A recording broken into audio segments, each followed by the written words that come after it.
இன்றைய வேத வாசிப்பு ஏசாயா 43 அதிகாரம் 1 முதல் 7 வரை. இப்பொழுதும் யாக்கோபே, உன்னை சிருஷ்டித்தவரும் இஸ்ரவேலே உன்னை உருவாக்கினவருமாகிய கர்த்தர் சொல்லுகிறதாவது, பயப்படாதே, உன்னை மீட்டு கொண்டேன், உன்னை பெயர் சொல்லி அழைத்தேன், நீ என்னுடையவன். நீ தண்ணீர்களை கடக்கும் பொழுது நான் உன்னோடு இருப்பேன், நீ ஆறுகளை கடக்கும் பொழுது அவைகள் உன்மேல் பொருளுவதில்லை. நீ அக்கினியில் நடக்கும் பொழுது வேகாதிருப்பாய், அக்கினி ஜுவாலை உன் பேரில் பற்றாது. நான் இஸ்ரவேலின் பரிசுத்தரும் உன் இரட்சகருமாய் இருக்கிற உன் தேவனாகிய கர்த்தர். உன்னை மீட்கும் பொருளாக எகிப்தையும் உனக்கு ஈடாக எத்தியோப்பியாவையும் சேபாவையும் கொடுத்தேன். நீ என் பார்வைக்கு அருமையானபடியினால் கனம் பெற்றாய். நானும் உன்னை சிநேகித்தேன், ஆதலால் உனக்கு பதிலாக மனுஷர்களையும் உன் ஜீவனுக்கு ஈடாக ஜனங்களையும் கொடுப்பேன். பயப்படாதே, நான் உன்னோடு கூட இருக்கிறேன்.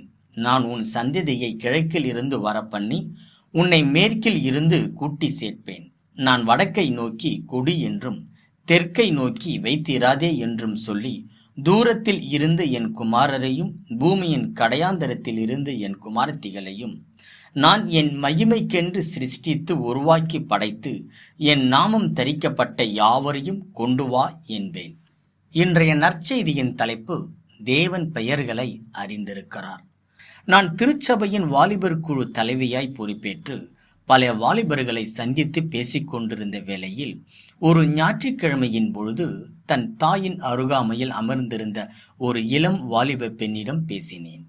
அதிக வெட்கப்படும் அந்த பெண்ணை பார்த்து ஒரு புன்னகையோடு அவளுடைய பெயரை நான் சொல்லி அழைத்தது எப்படி இருக்கிறாய் என்று கேட்டேன். அவள் தன்னுடைய தலையை உயர்த்தி அழகான கண்கள் விரிய என்னை பார்த்து, உங்களுக்கு என்னுடைய பெயர் ஞாபகம் இருக்கிறதா என்று ஆச்சரியமாய் கேட்டாள். வயதில் மூத்தவர்களாக நிறைந்திருந்த அந்த திருச்சபையின் அந்த பெண்ணின் பெயரை குறிப்பிட்டு அழைத்ததால் அவளுடன் நம்பிக்கையான ஒரு உறவை ஏற்படுத்த என்னால் முடிந்தது. அவளை ஒரு பொருட்டாக எண்ணுகிறார்கள் என்ற நம்பிக்கை அவளுடைய சுய மதிப்பை கூட செய்தது.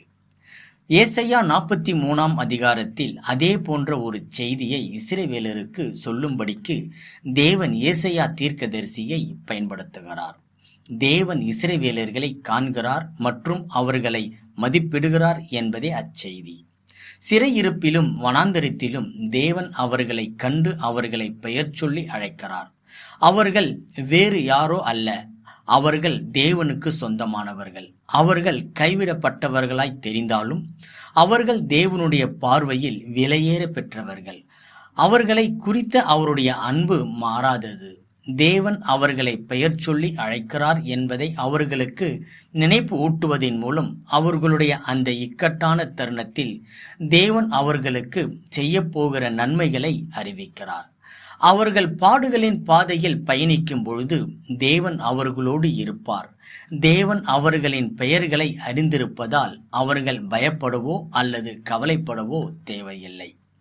நாம் நம்முடைய வாழ்க்கையின் ஆழமான ஆழிகளை கடக்கும் பொழுது தேவன் அவருடைய பிள்ளைகள் ஒவ்வொருவரின் பெயர்களையும் அறிந்திருக்கிறார் என்பதே நமக்கான நற்செய்தி.